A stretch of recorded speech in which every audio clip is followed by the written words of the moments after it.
Well, hello, and welcome again to the 2012fad.com. I will be your host for this evening, and my name is Charlie Bluehawk. Last night, we talked about order in a jar, and how as we look at the world around us, our solar system, our galaxy, our universe, the universe that exists, we're told, inside of a bubble, and how this soap bubble where our universe exists, where you and I exist, has a certain structure, a certain order, a certain symmetry. For example, the atoms that make up our body. The model of the atom, if you compare it to a model of our solar system, it's the same model. So whomever created us and our world, our universe, whether it's God or a computer program, did not change the blueprint from one point to another. They didn't go from the microscopic to the really, really large, the macro universe. And how in my travels, none of which is my idea, mind you, I've seen amazing things in my 53 years here in this world. I can't say that my life here because I frankly haven't been alive yet. And it's true, a lot of physical damage has been done to me from childhood. It's part of the CIA mind control experimentations. It actually happens before we're even conceived. There is a part of the ritual that the CIA, who practices black magic, does when they conceive children. They find pregnant women who, I think it's the first trimester, and they actually, part of the ritual is they reach into the woman's womb and destroy the unborn child inside of her womb. They then implant the clones into the bloody mess that's still inside of the woman's womb. They don't actually extract the fetus, they leave it in the womb, and they use that as a nest for the, gestation of us. So the black magic rituals that are involved with the creation of slaves is quite horrifying. So yeah, a lot of physical damage, and of course then they have to make certain that the children after they're born are tormented and tortured. Not killed, because if they're killed it's sort of a waste of the experiment. But we're tortured and humiliated and degraded and beaten. By the time I was 5 years old, most of the bones in my body had been broken. The earliest memories I have, there's only two. The one that I'm thinking of in particular is I'm in a very dark room. I'm very small. And there's a light shining behind the head of this woman who's leaning over me. And I remember very clearly her hair was like Brillo. It's a metal pad we use in the States to clean dishes with. And I remember very clearly the light shining, silhouetting her head, and I could see the Brillo pad effect of her hair through the light in the dark room. And she's leaning over me, and she's huge. And she's punching me in the face repeatedly. This is my earliest memory of childhood. Of course, to this day, my nose is still broken. But despite that, there is order in our universe, and whether because of the CIA project, I suppose you can call it, it's a operation. They always call whatever horrific, terrifying things they're doing, they call them operations or projects. I don't know if it's because of the CIA project or simply the damage that was done to me, or if I'm just having really amazing hallucinations. But I've seen things all of my life. I saw what you would call ghosts from childhood, and I was thinking this morning that one of so many, I just can't count them. I remember I was under 10. I had to have been under 10, perhaps under 8, and I was at the home of one of these families, and they had a root cellar. This was out in the deep desert. The building was made out of brick, but there was a root cellar that no one would ever go into. Sorry, root cellar. I mean, my southern accent's coming in, root cellar. But nobody would go down there. Nobody. They didn't use it for storage. The place was absolutely empty as far as I knew. Nobody would go down there. And of course, I'm a little child and I'm out exploring, so I go down there. So at the top of the stairs, there's a light switch. I throw the switch, I walk downstairs. And basically, it's just a concrete pillbox. It's just concrete walls. And there's a light hanging from the ceiling, and that's it. There's nothing else out there. The next thing I know, because I must have blacked out, next thing I know, I'm running. I'm up the stairs, I'm out. I'm gone. I'm on a dead run. So I blacked out for a moment, but because I had seen something which had terrified me. Now imagine you're less than 10 years old, and you encounter what for all intents and purposes is an invisible lion with a mane and everything. I mean, it's invisible. Now imagine someone had gone to the trouble of taking rolls of, say, toilet paper and loosely wrapping this invisible lion in the toilet paper. It's the effect that you know it's a lion because you can see the rough outline, but it looks like it's wrapped in toilet paper, for lack of a better expression. And that's what I had seen as this very small child. And even then, I knew I shouldn't cry out in horror or terror or anything, because the idea is if you cry out in terror, someone's going to run and help you. Well, I knew from personal experience that if I cried out in terror, somebody would show up and beat me into unconsciousness. So even as a small child, I learned not to make a sound. And years later, in that same desert, a couple of miles away, another family I was with had a house.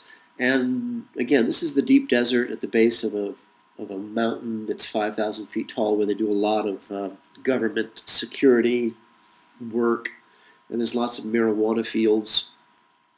And I lived at the base of this national forest in this house, and I was forever seeing things that you would think were out of a horror movie.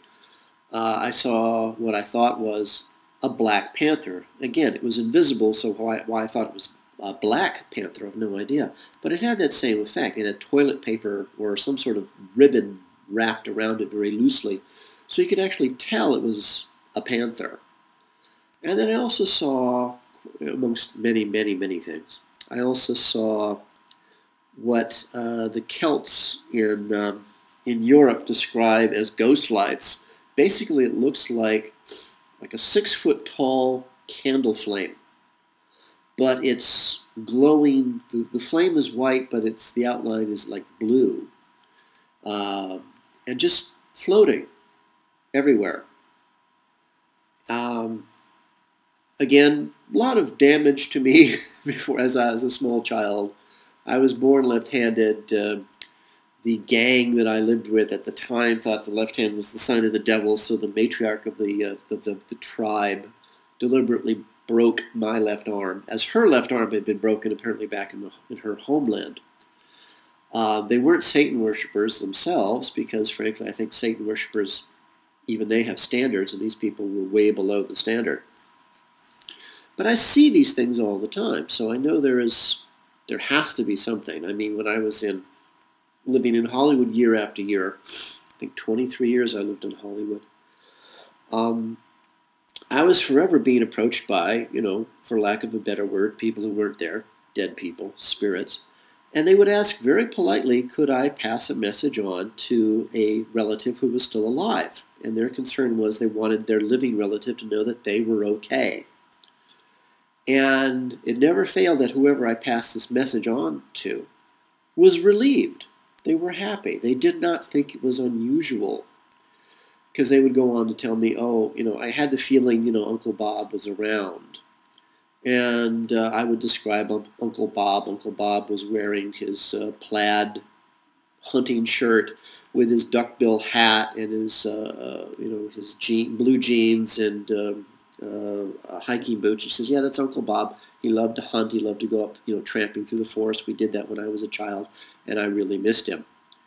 And actually got sex from a couple of girls for that. That was nice. They were just relieved that Uncle Bob was okay. But Order in a Jar was the story of me traveling. And I learned how to travel. I've been traveling since actually the deep desert. I had taught myself how to leave my body and, wander around and make a conscious effort of it. And a fellow by the name of Evan, who was teaching me Qigong, took that instruction a step further, and actually I could consciously, without having to go any sort of, meditative relax, again, the movie-style relaxation meditation thing, I could just do it consciously. And he taught me how to travel around, well, frankly, the galaxy. And we saw amazing things. And so I've been doing that at night. I stopped dreaming many, many years ago, and I just travel from what I assume is different dimensions similar to ours, going next door and visiting the neighbors sort of a thing. But an order in a jar seemed to take me out, completely out of this universe, out beyond the soap bubbles, because apparently we live in one soap bubble in a collection of soap bubbles, but no one ever actually knows or has mentioned to me what's holding those soap bubbles in one place. And order in a jar is I seem to go outside the jar. And I remember very clearly the jar, a glass jar with wires running through the mouth of it, and just looking around, and just people wandering around a college campus, and it's a very beautiful place, and there's rolling green hills, and there's the jar. And apparently, you and I are in that jar. That's where we live. And as I looked up into the sky of this quote-unquote real world, I looked up and there's no sky. There's no moon, there's no stars, there's no sun, but it's nice and bright outside, very pleasant. It's like ribbon candy. There's different stripes of color where the sky should be. So I was wondering, wow, maybe this is an experiment where you and I live in a place where order, a sensible reality exists, where outside of the real world is chaos. Anything is possible. I don't know. I honestly don't. I don't do drugs. I don't smoke. I don't drink. Principally because the people I grew up with did, and the veneer of civilization, frankly, is so thin that, to push it even a bit, we descend into, I don't even want to go into that. We descend into things that simply aren't human. So I have no interest in that. I've seen how low the human animal can sink, and I don't want to know any more than I already do. Which brings us to tonight's chat. The gift that keeps on giving. And again, I was trying to figure out how I was reminded of the story of my mother, the reptile, which we spoke about a few nights ago. And I can't remember what triggered that particular memory. I frankly have spent so much time on this earth trying so very hard to forget the things that I've lived through, the things that I've seen, the things that have been done to me. And there have been so many unpleasant memories of my time here. Good memories I could count on the fingers of one hand and still pick up a cup of coffee when it comes to dealing with people. The only really, truly continuous good memories I have is time I spent with my cats and my dogs. I mean, that says a tremendous amount about our condition here, or at least the conditions I grew up with. In English-speaking countries, I've found that kind of horror is a daily event. Here in Europe, in countries where English is not the primary language, it's different. People are more human, and I'm grateful for that every single day. Of course, here in Europe, I'm also encountering the spirits, and since I met my soulmate in the city of Prague last year, that, I don't know, ability or awareness of such things has increased. It got to the point there were 7 different groups. I can't call them spirits because I don't like them. I'm rude to them. I refer to them as the dead people. There were 7 different groups of dead people hammering at me all the time. And I have to admit I became quite unpleasant. And I said, no, I'm sort of done with you clowns. So occasionally one will stop by and say, hi, how are you? And I said, it's none of your damn business, get the hell out. So I've become quite rude to dead people. There's also the distinct possibility it's simply another CIA nasty trick, because the CIA has equipment, what they call voice-to-skull technology, where they can actually broadcast voices into people's heads, and people think they're talking to God. I know for a fact this ain't God, who I'm having chats with and, talks over a cup of coffee with. But as far as good memories go of this world of my life, I don't have many at all. And the few good memories I have with human beings, I had a moment of joy which was followed by months and perhaps years of horror, because apparently every time I had a joyful experience, I had to pay for it with my guts being spilled out on the floor. As I grew up, again, part of the CIA programming, the families and I've met many, many people like me who grew up in the exact same environment. Military families obviously had nothing in common with the people they were living with. Very, very limited genetic similarities between them and the people they were with. For example, the people I was with, I was a dwarf. These people were huge. I mean, these people were 6, 7 feet tall. And I was a little tiny guy. And I spent most of my life looking up at people, just talking to them as they were punching me in the face. So I had very little, virtually nothing in common with them genetically. And all the other people I know who grew up, quote unquote, in these same types of environments have the same memories, I guess. And so it's part of the CIA mind control project that these children have to be abused, have to be tortured, raped, beaten, but never killed, because that would, be a waste of money. So the old women who ran these tribes, these gangs, and they were always women, they broke my bones, they abused me, they arranged to have me gang raped. So as a child, I thought that cruelty and hatred from a woman was love. And of course that's damaged me, and it's taken me about 48 years to try to get over, and it seems to finally be working. Because every time I thought I had a relationship with a woman, a real woman, they were nightmares. It was nightmarish. It was my childhood again. But it was the only kind of woman that I knew or understood.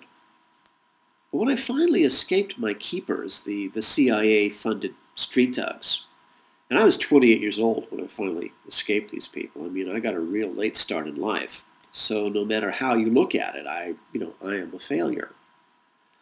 From the CIA's point of view, I was a failure as a weapon. I should have been out raping and murdering at the age of 12 if the CIA's program had taken. From the point of view of a human being, I was a whipped dog. I was a beaten animal. And I didn't really start to become myself until the age of 31, which is 1 year later than the CIA programs us to kill ourselves, because at the age of 30, the CIA considers us to be a waste of time.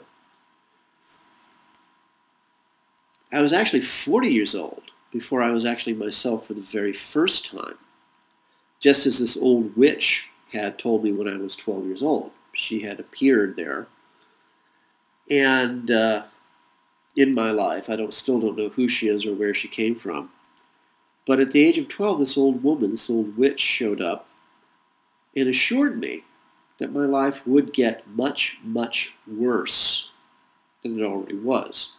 And this is not something to tell a 12-year-old child who'd been gang raped and tortured and his bones broken. And it's just not something you should say to a child. And she told me, this old witch said, that if I live that long, my life would start at the age of 40. And again, she emphasized, if I happen to live that long. And I'm just staring at her. I can't even cry. I'm just sitting on my ankles, looking at her, in the backyard of this house, thinking, worse? It's going to get worse? Well, she was right. And she's been right every time she's appeared in my life. And she's appeared in my life a few times. But somehow at the age of 12, she managed to get me to memorize pictures of the future. She managed to get me to memorize phrases that I would hear someday. I'm assuming I would hear these phrases and see these pictures that she drew for me if I was doing something right. I, of course, have no way of telling. It really wasn't until I was the age of 52 that this old witch actually spoke to me for the first time. She actually had a conversation with me and talked to me like I was a person as opposed to barking orders at me like I was a dog. And all of her orders were very short, very blunt, very to the point, and every order she ever barked at me always ended with the statement, "Do it, don't be stupid." And then she'd leave. Never really liked her for some reason. I still don't like her, but now I understand her. I guess she's a general fighting a war against our masters. True evil, true hatred, whatever you want to call them. And like all good generals, she doesn't have time to be polite. She needs her orders issued and obeyed, and that's it. And the other thing that became quite apparent is, why waste polite conversation? Why waste polite conversation on a tool? Because the bottom line is, when you're in an army and you're a soldier, you're a tool. A weapon is a tool. And tools like me, may not even survive long enough to be of any use to her. So, I understand the reason behind her behavior, but it doesn't make her, likable or cuddly or anything.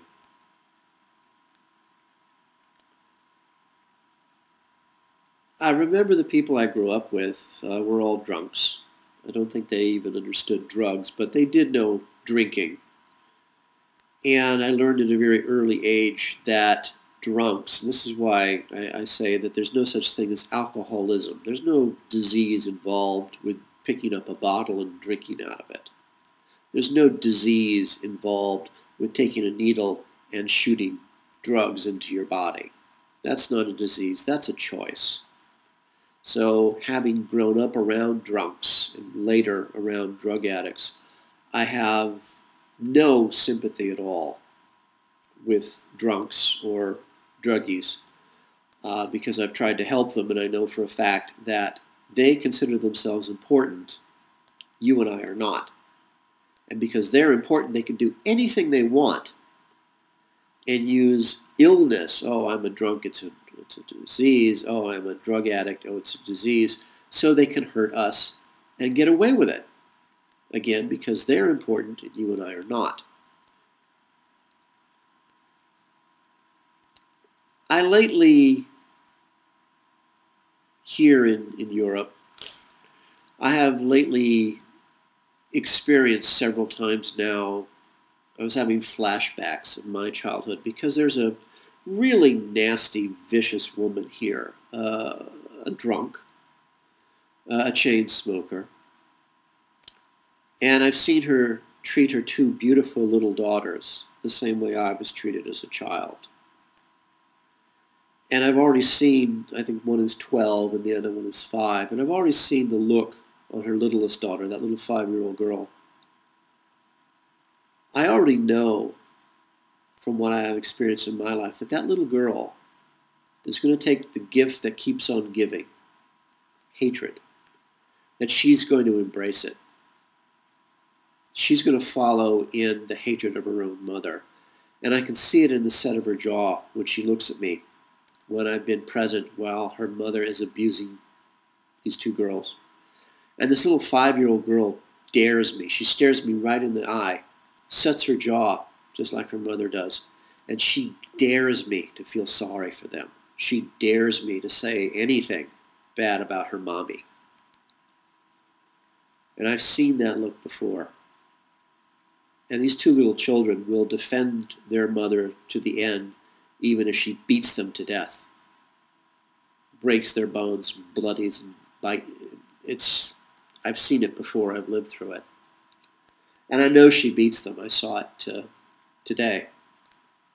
This old drunken woman was screaming at her oldest daughter. And this had been going on all day long. And I'm down in the basement trying to use the internet. It's the only place the wireless works in the building, so I have to go down there. And there's dozens of people living down there, and it's a hostel, so everyone's here and today and gone tomorrow. But I saw this old drunk, this old creature take a step towards her eldest daughter, and I watched her eldest daughter cringe in horror. And she was about to raise her arms in front of her face to prevent her being slapped in the face or punched in the face, just like a whipped dog would do, just like I did at her age. And I could see the conscious effort on her terrified face not to put her arms up in front of her face to defend herself against this old drunken woman. Because she knew that if she put her arms up in front of her face and other people saw that, then the old drunk's quote-unquote secret would be out. The secret that she beats her daughters into submission when no one's around. And it took every ounce of her strength, this little girl, to keep her arms down at her side because she knew that if other people found out that their mother beat them in private, well, her next beating she might not live through. I knew this as a child. I knew that if I cried out when they beat me, and they even suspected that the neighbors might hear, I'd be dead. And they'd continue to beat me until I was nothing but a bloody pulp. So I learned at a very young age not to make a sound. Of course, now I realize I should have, because they were cowards and they would have stopped. Or they would have killed me and at least it would have been over. Either way, it would have stopped. Again, this is why I have no sympathy for drunks, especially stupid, hateful old drunken women. It's the gift that keeps on giving. They are filled with hate. And that's all they have to give this world. As I watch this old woman all day long screaming and threatening her two little girls. And I don't speak the language, but I got the idea. I was so sick, I was trying not to vomit. And I'm trying to do this show. I'm trying to get it uploaded, and the internet doesn't work. And I spent hours and hours trying to get these shows just to upload. And in the meantime, this old drunken woman, this truly stupid, hateful creature, again, identical to the women I grew up with as a child. And I just wanted to vomit as I watched what she did to her children.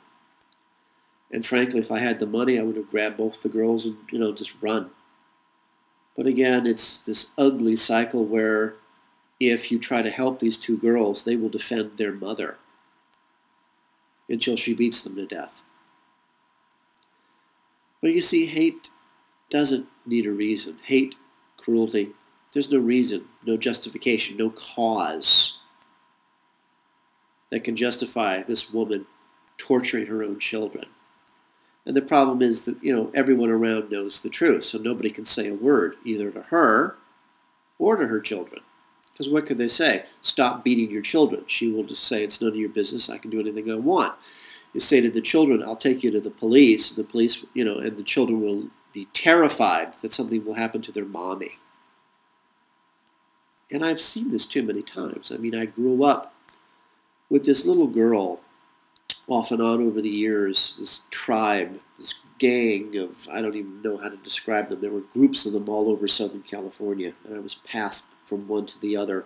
Whoever needed cover or a cover story or some sort of front for the neighbors, they passed me over to them. And she was such a sweet little girl. This little girl who I off and on grew up with, she was so sweet. She was just the gentlest thing in the world. She was just, adorable.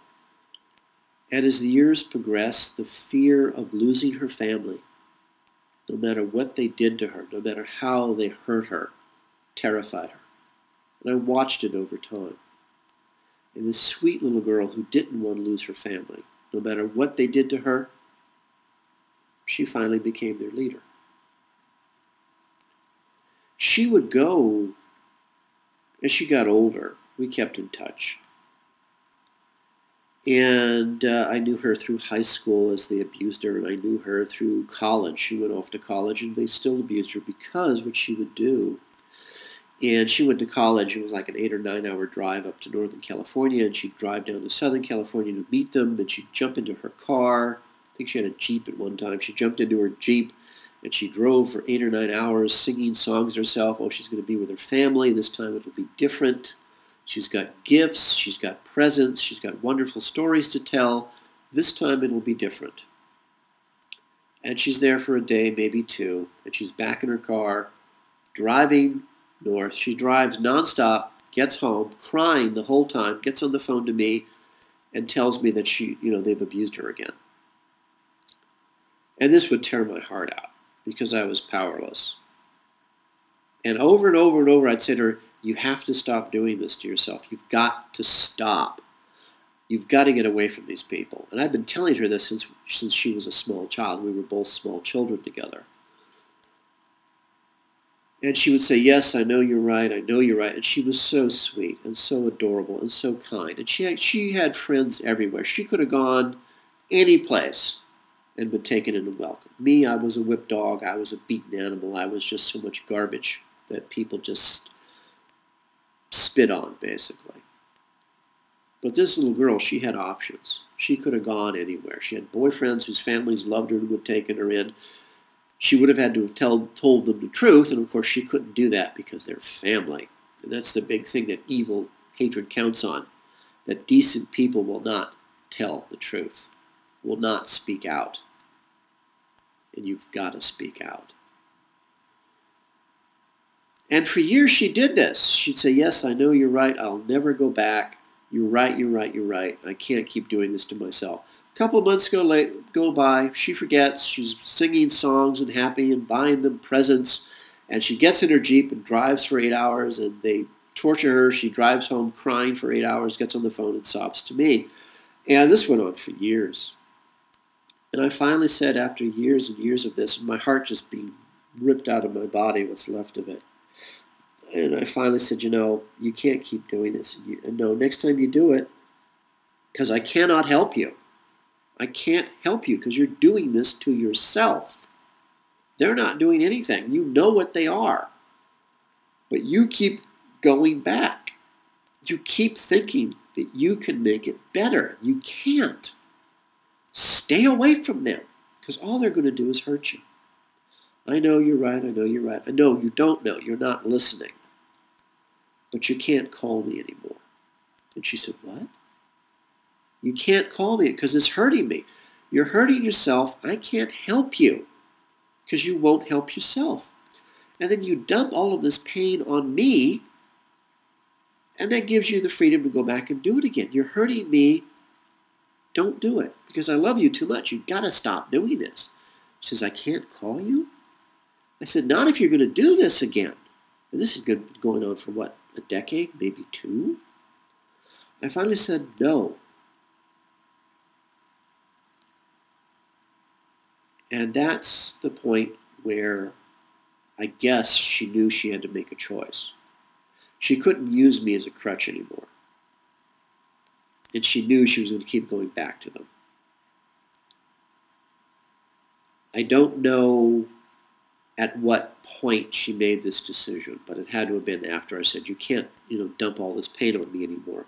You either have to face reality, face what they really are, and free yourself, but you can't dump it on me anymore. And me, I'm still a whipped dog. I'm still a beaten animal at this point. But I know you have to stop, I told her. You can't do this to yourself. You can't do this to me. So at some point after that, she made the decision. And her decision was she wasn't going to lose her family, no matter what they did to her. And they did terrible things to her. They didn't do what they did to me, to her, thank God. But they hurt her. And they enjoyed hurting her because they knew they could. They knew that she wouldn't tell anybody what they were doing. So that's in the microcosm of what we're doing in the States today. We don't just tell our masters, no, I know what you're doing, stop it. I'm telling everybody I know. This beautiful little girl, this sweet little child, this lovely little creature, decided she could not live without her family. These monsters, these things that lived not in the sewers but below the sewers. These things who hated the light of day, these monsters. This sweet little girl that they had produced could not live without them. She became their leader. Now, in these tribes, leadership passes from mother to daughter, just as it does in the macrocosm in the Western culture. Queen Elizabeth of England and Queen Beatrix of the Netherlands own the Western world. They are the leaders of their tribe.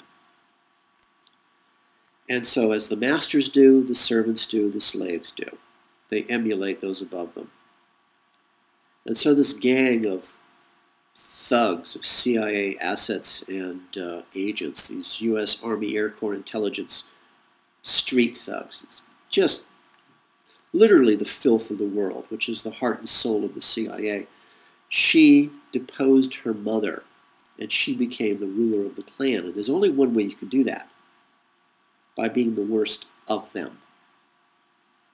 And she was fairly intelligent. She was sure as a hell a lot more intelligent than any of them. So she had intelligence and hatred and the need to have her family driving her. She actually deposed her mother, the woman who had broken all of my bones and my nose and had arranged to have me gang raped as a small child just to teach my father a lesson. Of course, my father didn't care because he actually wasn't my father. It was actually this sweet little girl who had become the monster, the leader of the worst of them. She was actually the one who robbed me of the legal share of her family's business when her father had died. Her father at least had some awareness of the difference between right and wrong. He had put in writing my share of their family's business. It was about $500,000 US. But his daughter, the new leader of the clan, the new leader of the tribe, and his twin brother, the child raper, the child molester, the cowardly monster, who was the great man, of course. They're always great men. They're always swell guys. These cowardly monsters that rape little boys and little girls and never once are accused, never once go to prison, never once does anybody say, I know who you are, I know what you did. No, except for me. But who listens to a whipped dog? So, this beautiful little girl who became the monster, she arranged to forge the signatures on all the contracts and put all my share of the property under their names in joint tenancy. And under U.S. law, you can't touch anything that's in joint tenancy in somebody else's name. So everything I had, $500,000, walked away, including my antique furniture, my record collections, everything else that was in that particular house, gone. Because I wasn't family. Because I talked. And all because this sweet little girl accepted the gift that keeps on giving. Hatred. She couldn't bear to lose her family. This scum, this filth, these ghouls who would only attack you in the dead of night, and only if you were weak, helpless, hopeless, defenseless. Only if there were 20 of them and one of you. True filth, working for the CIA at the lowest possible level, but emulating their masters. So when you see laws passed against women, you need to know that Queen Elizabeth and Queen Beatrix of the Netherlands, they are the chieftains of the Western worlds. Of the 13 ruling families of the Western world, all of the true leaders are women. The men are just mouthpieces. For fun, look up on the web how FEMA, the Federal Emergency Management Agency, has divided the United States up into territories. There are 13 of them. Now, go and look up how the Catholic Church, how the Vatican has divided the United States into territories. There are 13 of them. You'll notice that the maps that FEMA created of the 13 regions of the United States match exactly the map of the Vatican that it had divided, for whatever purpose, the United States into 13 regions. And they match exactly. Obama has since created the Super Congress, which has 13 people in charge of it. Each of those people represents one of those 13 families that each own that section of the United States, all headed by women. Now, one of my many failings, and too numerous to mention, is when I finally fled my tormentors, I really believed that I would never see that kind of mindless hatred, that cruelty for the sake of cruelty ever again. What I knew about the world, virtually nothing. So now I'm living in Hollywood. What a mistake that was, but that's where all of my jobs were, and I was going to go where I could make a living. And I saw mindless hatred and cruelty there. Gee, what a surprise. But then I began to see it coming out of Washington, D.C. And it was the same exact hatred I knew as a child. But now it was out in the open. They weren't even bothering to hide it anymore. And of course, again, it makes sense. The slaves, the bootlickers, like my tormentors were and are, my keepers, of course the slave emulates the master. And that's what they did. So finally I couldn't take that anymore and I fled the United States. Again, supposedly for a real home, New Zealand. I was invited to New Zealand for 6 years by the government, the corporations, the headhunters, even my own attorney, all of them swearing to me that they needed high-end professionals for New Zealand's glorious future.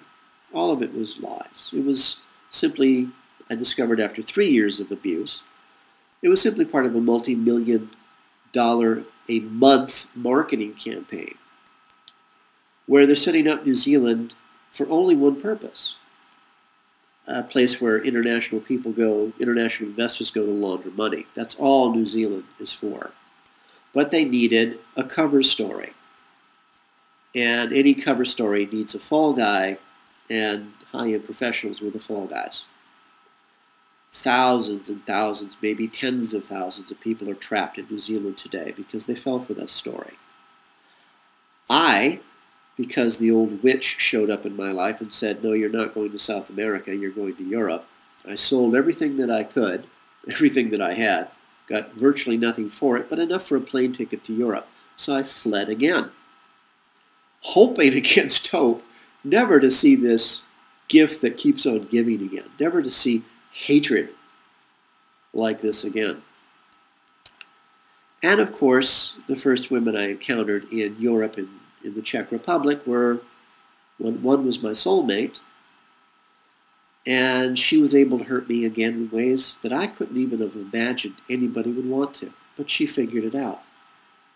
But after, several decades of this, I got a little tougher, so I was only in shock this time for 6 months. But then to see just the other day, which I've been seeing for months and trying not to notice, this nasty, old, stupid, cruel drunk hurting her own children just because she could, just because she can, just because she has the right. And again, I was reminded what hatred is. The gift that keeps on giving. You see, these people, creatures like this, have nothing to give the world because they're too stupid, they're too mean, they're too lazy. The only gift that these creatures have to give to this world is hatred. Hatred takes on a life of its own. This is why you and I, we have nothing in common with our masters at all. Because after 8,000 years of hatred instilled in them, parent to child, generation after generation, the gift that keeps on giving, hatred, passed down from generation to generation, it has a life of its own now. You and I cannot possibly reason with our masters because all they know is hatred. That's all they've ever known. That's all their ancestors ever taught them. Our masters eat children, our children. Now, I know just saying those three words, your mind shuts off, but it's true. A little research on the internet, you'll find that children disappear every single day. We need to be aware of what hatred can do without becoming it. This is why I say never hate anybody. It gives them power over you. Just like this little 5-year-old child here in this building in the basement is going to take the gift that keeps on giving from her mother. God, I hope I'm wrong. But she'll pass that hatred down to the next generation. Our masters worship Satan. Doesn't matter if Satan's real or not. They actually believe, our masters, these Satan worshippers, that by burning people alive is a good thing. Again, you don't have to believe anything I say. Please don't. Look it up for yourself. Our masters eat children because it's fun. Because to them, the gift that keeps on giving, hatred, gives them the right to hurt anybody they want, anytime they want. So no, I don't think that you and I can ever have a meeting of our minds with our masters. Because the gift that keeps on giving, hate, has poisoned them generation after generation. And since I know from my own experiences that these creatures, whether our masters or the slaves who emulate them, the people who tormented me because the CIA paid them money,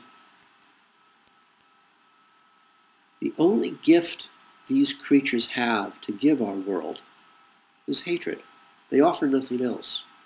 And I know from personal experience that unless they can convince their children to accept the gift that keeps on giving, hatred, then their lives have no meaning. Hatred is the only gift they can give. And unless someone accepts that gift, then their lives here mean nothing. There can be no meeting of the minds between us and our masters. Unless, of course, you want to accept the only gift they can give you. Hate. May you live as long as you wish. May you love as long as you live. For the 2012fad.com, this is Charlie Bluehawk. The 2012 Fad is brought to you by Coffee and Blood, Love Letters Between the Dead, a series of 5 erotica horror novels about a fallen angel fighting his way back to regain his own soul, and how the CIA war against the human race, their black magic, captures and traps him in the body of a mind-controlled slave designed to hunt down and to kill their god, their Satan.